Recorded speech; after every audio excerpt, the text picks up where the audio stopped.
અમદાવાદના હાટ સમાન કોર્ટ વિસ્તારમાં તંત્રની નિષ્ફળતાના કારણે ટ્રાફિકની સમસ્યા વરવી બની।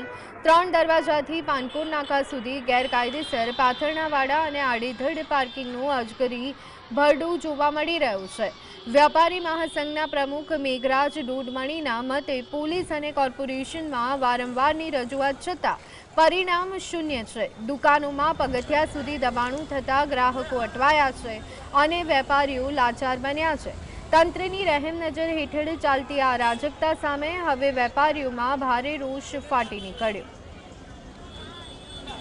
તમે રિક્ષા નહીં કાઢી શકો, તમે માલ ત્યાં ખાલી કરી નહીં શકો, માલ ભરાઈ નહીં શકો, તમે ત્યાં 108 બોલાવો એ પણ બહુ ટફ છે।